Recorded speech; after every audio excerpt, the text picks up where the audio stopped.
ओम नमः सिद्धेभ्यः। ओम नमः सिद्धेभ्यः। ओम नमः सिद्धेभ्यः। ओम जय जय जय। नमोस्तु नमोस्तु नमोस्तु। नमो अर्यन्ताणं नमो सिद्धाणं नमो ऐर्याणं नमो वज्रायाणं नमो लोहे सवसाणं।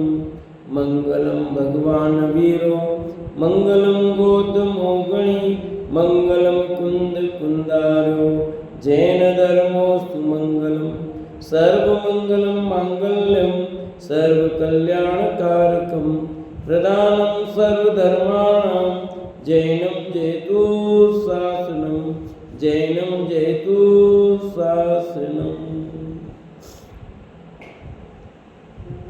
जम जस जम्मि देशे जैन विहाणेन जम्मि कालम्मि नादं जिनेन नियदं जम्मं वा मरणं वा तमतस्स तम्मि देशे तेन विहाणेन तम्मि कालम्मि कोशक दिवारेदुम इंदुवात जिनिंदुवा। बोले जिनवाणी मात की जय। बोले स्वस्ति मात की जय।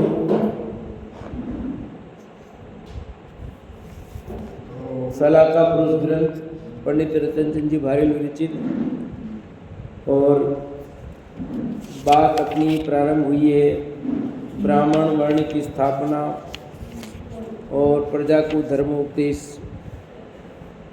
तो यहाँ कल जो चर्चा उसके आगे की बात करते हैं। Page number 199 199। किसी को शंका हो सकती है कि जो असी मसी कृषि वाणिज्य और शिल्प व सेवा आदि 6 कर्मों से आजीविका करते हैं उन गृहस्थों के भी हिंसा का दोष लगता है, वे क्या करें। जो कल बात हुई थी ना ब्राह्मण वाली बात है ना, उस पर प्रश्न उठाया और उत्तर कह रहे हैं। जैन दर्शन में हिंसा को 4 भागों में वर्गीकृत किया है।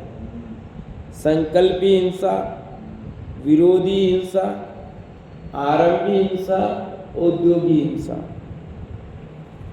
सामान्य अवृत्ति श्रावक मात्र संकल्पी हिंसा का ही संकल्प पूर्वक त्याग कर सकता है।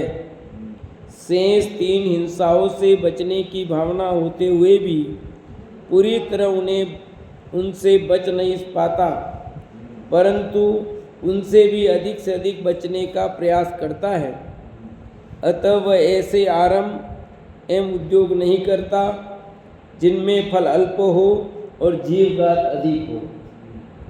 जो काम क्रूरता के बिना संभव ही न हो उन्हें भी नहीं करता।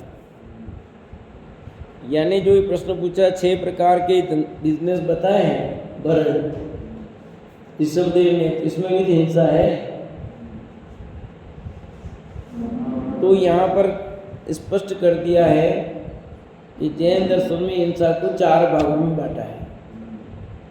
उसमें जो अवृत्ति श्रावक है वो संकल्प हिंसा का त्यागी है। अवृत्ति श्रावक मतलब चौथे गुण स्थान का,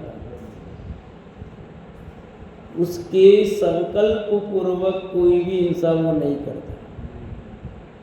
अन्य भी जो आरंभ है उद्योग है उसमें भी वो बचता है। आजीविका का साधन उसका जैसा है ऐसा साधन नहीं करता जिससे हिंसा बहुत होती हो। अवृत्ति श्रावक खेती करता है, कर सकता है, नहीं कर सकता ऐसा नहीं है। यद्यपि हिंसा तो है इसमें, फिर भी वह सावधानी बरतता उसमें बहुत सारा। अवृत्ति श्रावक खेती कर सकता है, क्या हुआ नहीं कर सकता है? यहाँ कहते हैं कि जिनमें फल अल्प हो और जीवघात अधिक हो ऐसे काम नहीं करता। जिनमें काम क्रूरता की बिना नहीं चलता काम, वो व्यवसाय भी नहीं करता। इनसे बचने के शास्त्रों में 3 उपाय बताए गए वापस। कितने? 3। पक्ष, चर्या और साधन। पक्ष, चर्या और साधन।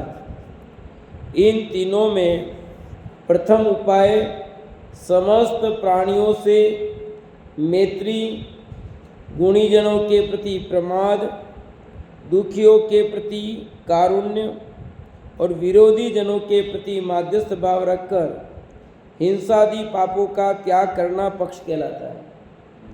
श्रीमद् राजचंद्र ने भी अपनी पुस्तक में ये लिया है कि देखो क्या क्या कहा। ये जो बचने के 3 उपाय, इसमें पहला पक्ष की कार्य है कि समस्त प्राणियों के प्रति मैत्री भाव रखता है, गुणीजनों के प्रति प्रमोद रखता है। सब किस में आई बातें? मेरी भावना में। उसी बात को कह रहे हैं। दुखियों के प्रति कारुण्य भाव होता है और जो विरोधी जन हैं उनके प्रति माध्यस्थ भाव। न काऊ सो बेर न काऊ सो दोस्ती, माध्यस्थ भाव। न उनके प्रति राग न उनके प्रति द्वेष। तुम तुम्हारे रास्ते हम हमारे रास्ते। नहीं बोलना द्वेष का प्रतीक नहीं है, क्योंकि उनसे बातचीत करने से कैसा पैदा हो, उनसे बातचीत करने से क्या फायदा।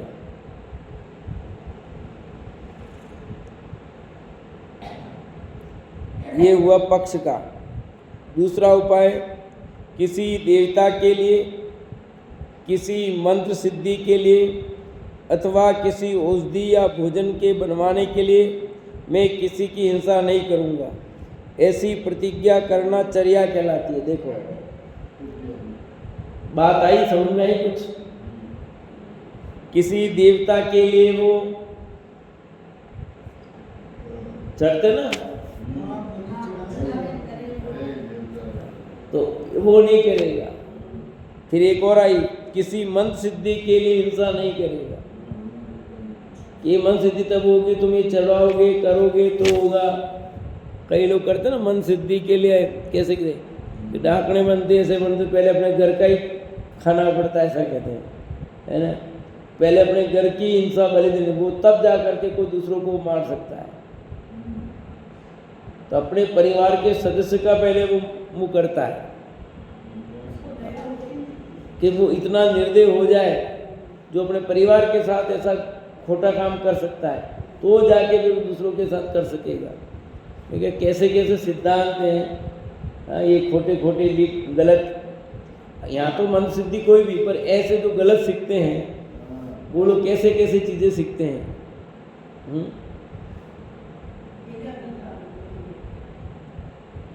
क्या पहले पहले कि आज भी है।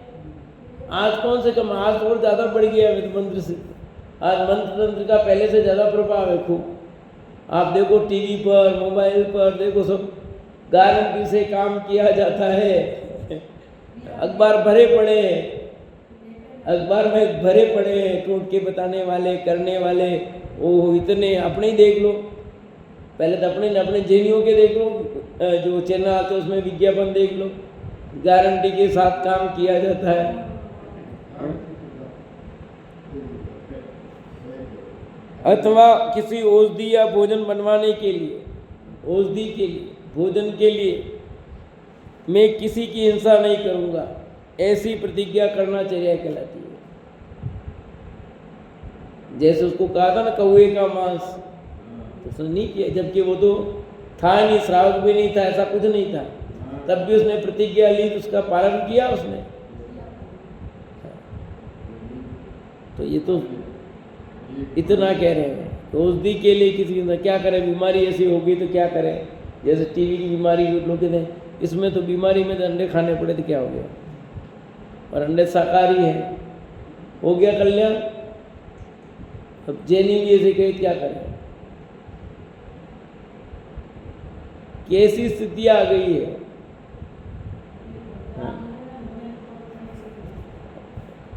शराब तो थोड़ी सी दवाई है, दवाई नहीं, दवाई लेते तो क्या फर्क पड़ता है, दवाई नहीं लेते क्या लेते हैं, तो फिर इसमें वो शराब थोड़ी दवाई के रूप में लेते तो क्या दिक्कत है। कोरोना की बीमारी ठीक करने के लिए ऐसे ऐसे खोटे तर्क देकर जो अपनी बात करते हैं वे सब क्या है, उनका कोई लेना देना नहीं है। यहाँ तो जो सम्यक दृष्टि ज्ञानी धर्मात्मा उनकी बात है, जिसको सच्चे भले सम्यक दृष्टि न हो पर इस धर्म मार्ग में लगना है, उसको प्राप्त करना तो उसको तो सही पालन करना ही पड़ेगा। कि हमारे तो अभी हुआ ही नहीं है सम्यक, नहीं हुआ है तो पहले से त्याग करोगे तो सम्यक तो होगा, सम्यक होने के बाद त्याग थोड़ी होगा, पहले ही हो जाता भैया। भूमिका तो बनती नहीं, पात्रता तो चाहिए ही नहीं चाहिए, सम्यक कहाँ ठहरेगा।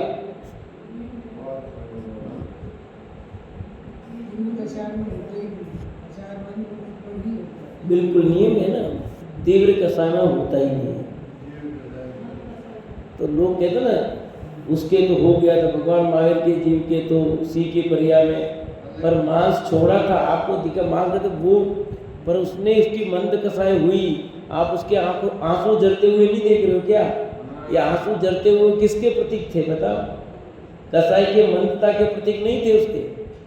अपने अपराध के लिए प्रायश्चित करता हुआ नहीं दिखाई दे रहा है? उसकी कसाई मंद हुई तभी तो आंख से आंसू जलने लगे, नहीं तो कैसे जलते बता? उसको तो हो गया था, मांस खाते हुए नहीं था, मांस छोड़ करके हुआ है। पूरा अधूरा पढ़ते हैं, अधूरा समझते हैं और अधूरी बातें करते हैं। दिक्कत ये है, किसी बात को बहुत गहराई से शांति से समझना पड़ता है। और अधिकांश चीजें ऐसी है, अधूरी बात सुनते हैं, अधूरी रूप से अफवाह फैल जाती है और अफवाहों से सब काम खोटे हो जाते हैं। लोग पूरा समझते नहीं, सुनते नहीं और आधी अधूरी बातों में सब गड़बड़ हो जाता है। तीसरा उपाय, साधन को समझाते हुए काहे कि आयु के अंत समय में शरीर की समस्त प्रकार की चेष्टाओं का परित्याग कर ध्यान की शुद्धि से आत्मा को शुद्ध करना साधन कहलाता है। क्या कहा? साधन की बात करते हैं। साधन को समझाते हुए काहे कि आयु के अंत समय में शरीर के समस्त प्रकार की चेष्टाओं का परित्याग कर ध्यान की शुद्धि से आत्मा को शुद्ध करना ही साधन कहलाता है। ये 3 उपाय हैं बताए, पक्ष, चर्या और साधन। इस प्रकार इन उपायों द्वारा चारों प्रकार की हिंसा से बचने के बावजूद यदि आरंभ और उद्योग में किंचित जीवघात हो भी जाता है, उसे आगम में असंख्यानुष्ठान कहकर क्षम्य अपराध माना है। असंख्यानुष्ठान मतलब अब जिससे बिल्कुल बचा ही नहीं जा सकता। असंख्यानुष्ठान जैसे ही समझो, पानी अनिवार्य है पीना, उसके बगैर आपका काम चलेगा नहीं। अब कुएं का बिल्कुल रोक लगा दी, कुएं नहीं नीचे, अब आपको पानी पीना भी है और जीवाणु भी करनी, कैसे करोगे? तो यह असंख्यानुष्ठान हो गया। नल का पानी आता आपको, नल का ही पीना है, तो जीवाणु कैसे करोगे? उसी में बहते पानी भी करना पड़ेगा। कुएं है नहीं, कहाँ से जाओगे? कहाँ करने जाओगे? कोई से पानी लाते ही नहीं हो, और कुएं भी है, कोई तो सब पैगे जिसमें आप उतर नहीं सकते, निकाल नहीं सकते, क्या करोगे?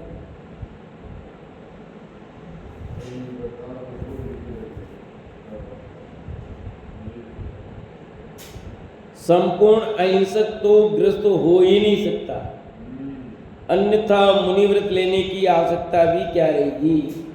यदि ग्रस्त अवस्था में पूर्ण अहिंसकपना हो जाता तो फिर मुनि धर्म के धारण करने की जरूरत ही नहीं थी।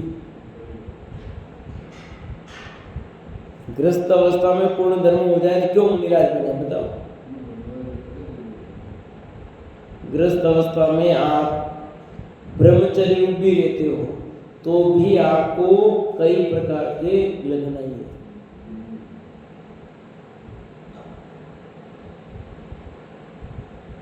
भोजन चाहिए, गाड़ी घोड़े में जाओगे, आओगे, बैठोगे तो होगा कि नहीं होगा? प्रश्न, यह असख्यानुष्ठान क्या है? कृपया इसे भी किसी उदाहरण से स्पष्ट करें।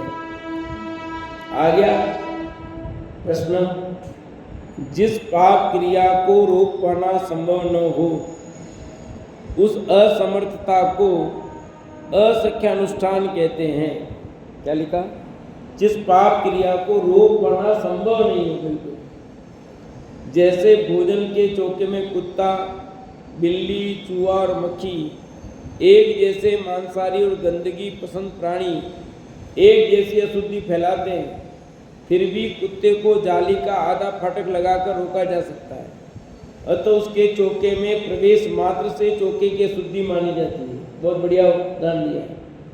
और उस भोजन सामग्री को हटाकर पुनः बनाई जाती है।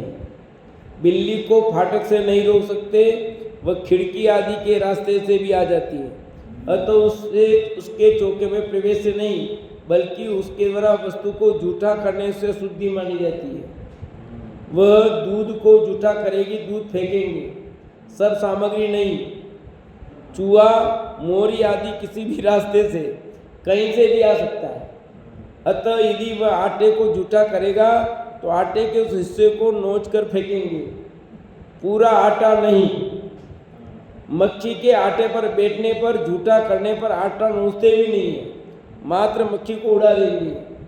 घी के पीपे में मक्खी मर भी जाए तो घी से भरा पूरा पीपा नहीं, मात्र मक्खी निकाल कर फेंकी जाती है। बस इसी मजबूरी का नाम असख्यानुष्ठान है। इसमें जिस प्रकार की अशुद्धि का त्याग ग्रस्त से नहीं हो सकता वह असख्यानुष्ठान है। बहुत जोरदार समझाया, आया समझ में कि नहीं? 4 उदाहरण से समझाया है। कुत्ते को रोक सकते हो, कुत्ता रसोई घर में आ जाए आपका बुरा हो जाए। बिल्ली को रोक दे, बिल्ली किसी को वो करे तो, चूहा थोड़ा नोचेगा तो, और मक्खी बैठ जाती है, क्या करते हो? खाना खाते हैं बैठ जाती है, क्या करते हैं आप? हैं?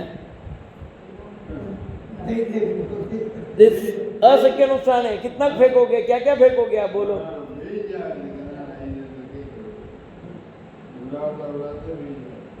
कितने मक्खियाँ आपका बोलो? दाल में गिरेगी, दाल तो फेंक दोगे, पर घी में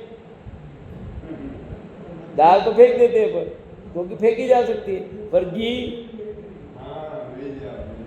भाई आपके दाल में गिर गई, दाल फेंक दोगे आप, पर इसलिए घी का उदाहरण दिया, दाल का उदाहरण नहीं दिया। घी में गिर जाए डिब्बे में या कटोरे में, इतने में भी, तो भी आप क्या करोगे? निकाल के फेंकोगे, घी नहीं फेंकोगे। बस इसी का नाम असख्य अनुष्ठान है, यानी मजबूरी कहाँ तक संभव है। बहुत सुंदर उदाहरण से समझाया है। एक दिन सभा के बीच में सिंहासन पर विराजमान भरत जी ने एकत्रित हुए राजा को क्षत्रिय धर्म का उपदेश दिया। उन्होंने कहा, हे महानुभावों, आप लोगों को महाराजा ऋषभदेव ने दुखी प्रजा की रक्षा करने को नियुक्त किया है। इस दृष्टि से आप लोगों के 5 प्रमुख कार्य हैं। कितने 5 कार्य बता दिए? क्षत्रिय धर्म का उपदेश दिया और कहा कि 5 कार्य हैं। पहला, कुल का पालन पोषण एवं कुल आमनाई की रक्षा करना, क्षत्रिय धर्म की बात। दूसरा, सुबुद्धि ज्ञान में वृद्धि करना। तीसरा, स्वयं को सुरक्षित रखना। चौथा, सेवकों के प्रति अच्छा व्यवहार एवं रक्षा करना। और 5वां, परस्पर सामंजस्य स्थापित करना अर्थात एकता बनाकर रखना। क्षत्रियों की कुल आमना में राजा ऋषभदेव ने सर्वप्रथम क्षत्रिय वर्ण स्थापित किया था। कौन सा वर्ण? क्षत्रिय वर्ण। उस समय कर्म भूमि प्रारंभ हो जाने से प्रजा 2 प्रकार की पाई जाती थी।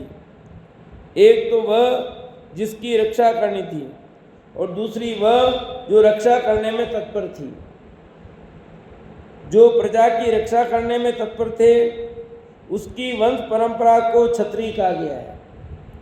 यद्यपि वह वंश बीज वृक्ष के समान अनादि काल की संतति से अनादि का है, तथापि क्षेत्र काल की अपेक्षा पुनः पुनः स्थापन होता रहा है। न्यायपूर्वक वृत्ति रखना ही क्षत्रियों का योग्य आचरण है। क्या कहा? मूल बात यही कि न्यायपूर्ण वृत्ति रखना क्षत्रियों के योग्य आचरण है। क्षत्रिय ऐसा नहीं करते, और आज की स्थिति कहाँ रही है सब। अब पहले वाले 4 वर्ण की बात रही नहीं है, कुछ आया समझे कि नहीं? सबके छूट गए, कोई नहीं है। अब 4 वर्ण नहीं है, हजारों वर्ण हो गए ना, चक्कर ये हो गए ना। अब पहले उस समय 4 ही थे, आज 4 नहीं है। हाँ, सब जगह सब काम कर रहे हैं। हाँ। धर्म का उल्लंघन न कर धन कमाना, रक्षा करना, बढ़ाना और सत्पात्रों को दान देना ही क्षत्रियों का न्याय है। वीतराग धर्म के अनुसार प्रवृत्ति करना संसार में सबसे श्रेष्ठ न्याय माना गया है। क्या लिखा? वीतराग धर्म के अनुसार प्रवृत्ति करना है संसार में सबसे श्रेष्ठ न्याय माना गया है। और आज क्या कहते हैं? हम क्षत्रिय, तुम्हारा मांस खाना, शराब पीना हमारा धर्म है, यूँ कहते हैं। क्या क्षत्र धर्म क्या स्वरूप है? और आज क्या कहते हैं? हम राजपूत है, हमारा धर्म है। शराब पीना, मांस मट्टी खाना ही राजपूत का धर्म है, क्षत्रिय धर्म है। क्षत्रिय धर्म तो ये है भैया, हिंसा करना क्षत्रिय का धर्म नहीं है।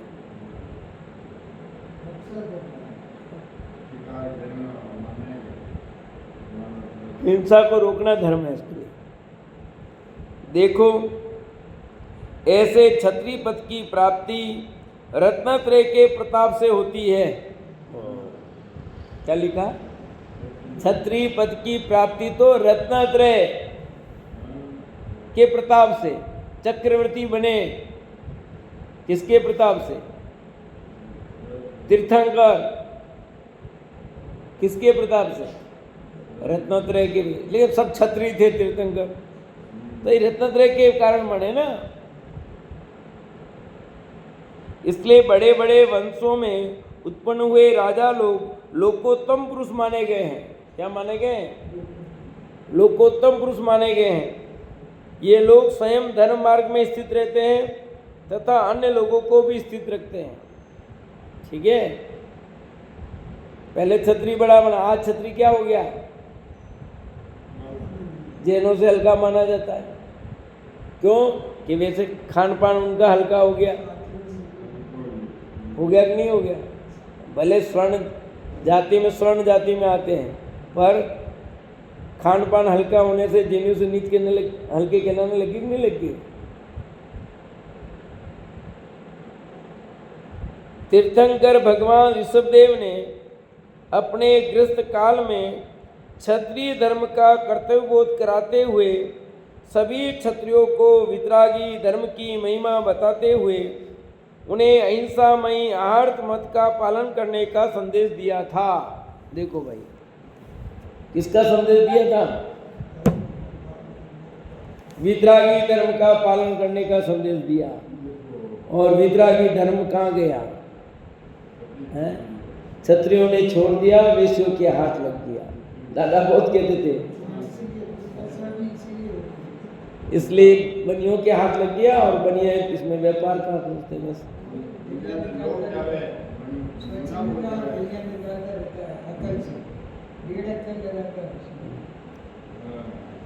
क्षत्रियों का धर्म है वितरागी धर्म। जैन धर्म तो क्षत्रियों का धर्म है भैया। वितराग धर्म के अनुसार प्रवृत्ति करना संसार में सबसे श्रेष्ठ न्याय माना गया है। निकाल लिखा। तीर्थंकर भगवान ऋषभदेव ने अपने गृहस्थ काल में क्षत्रिय धर्म का कर्तव्यबोध कराते हुए सभी क्षत्रियों को वितराग धर्म की महिमा बताते हुए उन्हें अहिंसामयी आहार मत का पालन करने का संदेश दिया। वितरागी धर्म की महिमा बताई किसने? अब एक महाराज प्रश्न उठा दिया है, सुना? अब नहीं सुना? ये वितराग विज्ञान कहाँ से है? किसी शास्त्र में नहीं है। छड़ा नाम में सब झूठी बात है। ये उन्होंने मोक्ष मार्ग प्रकाशक से लिख दिया है। वीतराग विज्ञान कहीं है ही नहीं। कोई लाभ बताओ मेरे को, कोई शास्त्र प्रमाण में हो तो वीतराग विज्ञान। अब देखो तो सही, किसको समझाए? भगवान वितरागी है, विज्ञान में केवल ज्ञान, फिर भी उनको नए नए खुरापात सूझती है।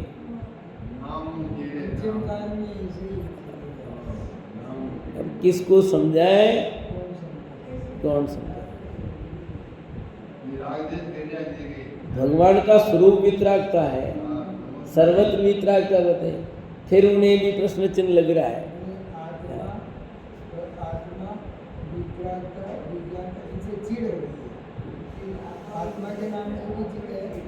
ये तो पहली बार अभी मतलब, अरे कहाँ नहीं लिखा ये बताओ? वितरागता कहाँ नहीं आई? सब जगह आया भैया। पर किसी से कोई भी लाकर मेरा चैलेंज है, बताओ निकाल करके कि शास्त्र में वितराग विज्ञानता आई हो तो सब आया। सब है, वो भी है।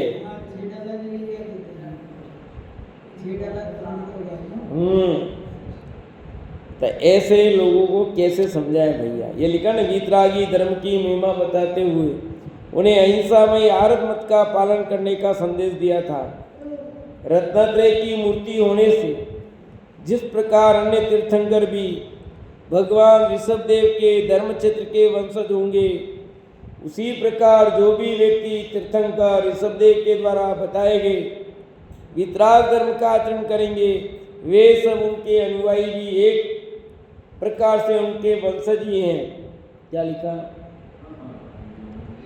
जो भी व्यक्ति तीर्थंकर ऋषभदेव के द्वारा बताए गए वितराग धर्म का आचरण करेंगे, वे सब उनके अनुयायी भी एक प्रकार से उनके वंशज ही थे।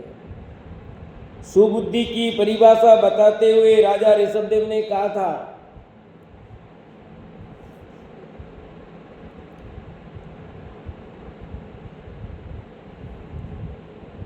आत्मा में मिथ्या ज्ञान रूप अविद्या का नाश होने से सुबुद्धि में वृद्धि और उसकी रक्षा होती है। क्या लिखा? मिथ्या ज्ञान रूप अविद्या का नाश होने से ही सुबुद्धि में वृद्धि और उसकी रक्षा होती है। अतत्व में ज्ञान का लगाना ही मिथ्या ज्ञान या अविद्या है। लो, मिथ्या ज्ञान रूप अविद्या का नाश हो तो सुबुद्धि में वृद्धि होगी और उसकी रक्षा होगी, नहीं तो कैसे होगी बताओ?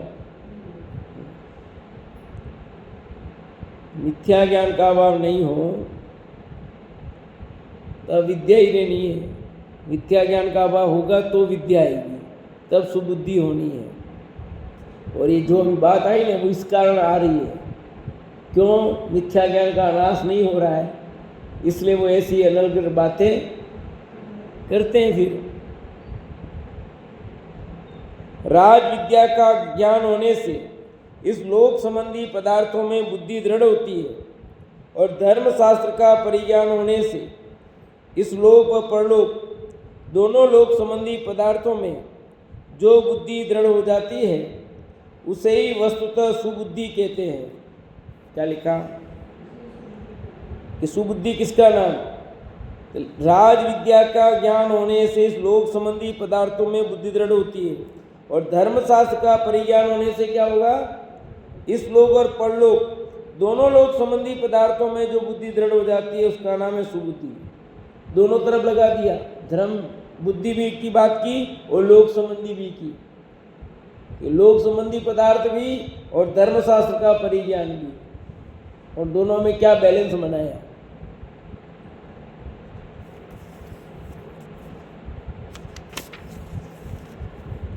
क्षत्रियों को स्वयं की सुरक्षा के लिए अनजान साधु वेशधारी व्यक्तियों की बातों में नहीं आना चाहिए। क्या महत्वपूर्ण बात आ गई कि क्षत्रियों को स्वयं की सुरक्षा के लिए अनजान साधु वेशधारी व्यक्तियों के बातों में नहीं आना चाहिए। अनजान साधु वेशधारी, जिसे जानते ही नहीं, ऐसे वेशधारी अनजान साधु लोगों से सदा दूरी रहना चाहिए। ऐसे लोगों के संपर्क में अपना महत्व तो कम होता ही है, कभी धोखा भी हो सकता है। संभव है कोई द्वेष रखने वाला पाखंडी व्यक्ति विष पुष्प रख दे अर्थात अनिष्टकारक वस्तु से शारीरिक क्षति कर दे, वशीकरण मंत्र से वश में कर ले। लो, आपने सुना भी है, जब बस में रेल में अगर कोई भी एक व्यक्ति दे कोई चीज़ तो नहीं खाना, लेना नहीं। अनजान व्यक्ति से कोई वस्तु न खाए न लेवे, लिखा रहता है नहीं लिखा रहता है। और कितनों के साथ चोटें हुई है। हाँ, मेरे भाई के साथ हुई थी चोट। मैं केसरिया जी पढ़ता था गुरुकुल में 11वीं में 85 में।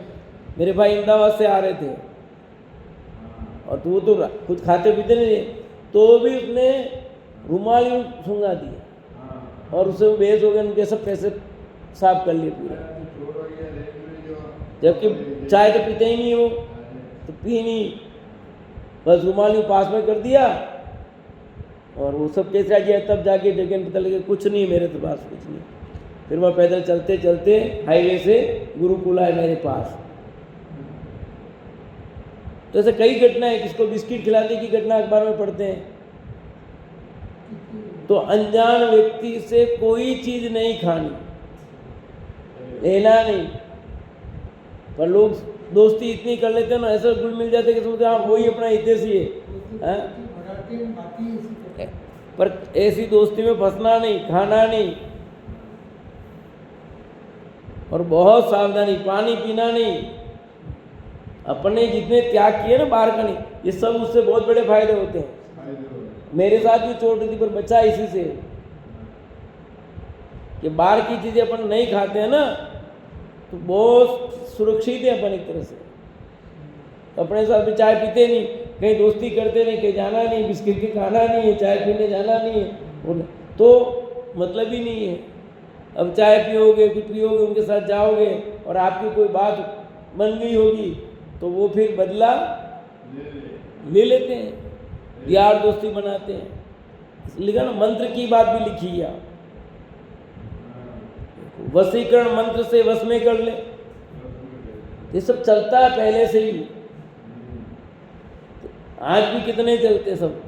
वशीकरण मंत्र दे दे करके परिवार बिगाड़ दिए लोगों ने, कितने सत्यानाश कर दिए। आज भी हो रहा है ना, बहुत हो रहा है। रोज अखबार में पढ़ो, टीवी पे देखो, वशीकरण मंत्र, आपका कोई भी प्रेम प्रेमिका ऐसा हो तो सब गारंटी के साथ कितने दिए जाते हैं, कितने क्या क्या हो रहा है।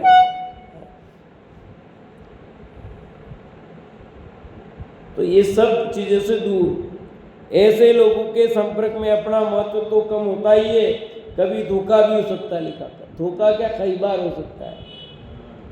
संभव है कोई द्वेष रखने वाला पाखंडी व्यक्ति विष पुष्प रख दे आपको, अनिष्टकारक वस्तु से शारीरिक क्षति कर दे आपको। परिवारजन कर देते हैं घर में।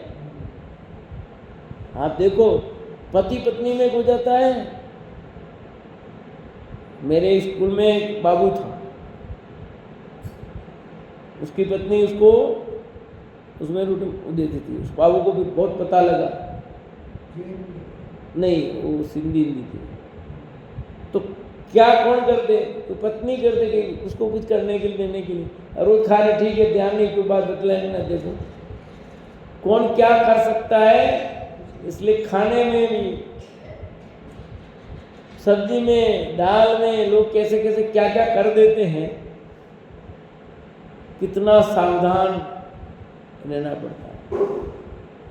क्योंकि आजकल लोग बहुत सारे टोटके वोटके, या देखो नहीं, रोड पे जाते थे वो मटकी कुंडा मुंडा रोज मिलता है। लोगों के पेट बढ़ जाते हैं, फिर वो बीमार हो जाते हैं बेचारे, दूसरों का इधर उधर हो जाता है। इसलिए सावधान रहना पड़ता है। अपन नहीं मानते हैं, नहीं करते, पर वो आपके पैर में आके पड़ जाता है। हाँ, क्योंकि लोगों की मूर्खता का कोई ठिकाना नहीं है ना। मतलब इधर से दोस्ती दिखती है और बाहर से वो कैसे काम करते हैं, राग द्वेष आदि दोषों से रहित होने के कारण अरहंत देव को आप्त भी कहते हैं। जो वितरागी सर्वहितोपदेशी है, परमेष्ठी हैं, परमात्मा है, वे ही आप्त हैं। आप्त के द्वारा कहे गए छात्र धर्म का स्मरण करते हुए क्षत्रियों को अनाप्त या अप्रमाणित पुरुषों के द्वारा कही हुई बातों पर विश्वास नहीं करना चाहिए। क्या लिखा? आप्त के द्वारा कहे हुए छात्र धर्म का स्मरण करते हुए क्षत्रियों को अनाप्त या अप्रमाणित पुरुषों के द्वारा, अनाप्त का मतलब है अप्रमाणित पुरुष और आप्त मतलब प्रमाणित पुरुष, अप्रमाणित पुरुषों के द्वारा कही हुई बातों पर विश्वास नहीं करना चाहिए। और आज क्या हो रहा है? ज्यादातर ऐसे लोगों पर विश्वास, और जो सच्चे हैं, सही है, उनकी बात तो रह जाती है, और जो झूठी झूठी बात, कोई भी लोग में देखो फटाफट बातें कैसे लोग कर देते हैं और किस तरह से बात का वितंडा हो जाता है। तो बहुत सावधानी बरतने की जरूरत है वर्तमान में कि किसने अपने बारे में कुछ कह दिया, कुछ कहा, कौन क्या कह देता है, कुछ ठिकाना नहीं है।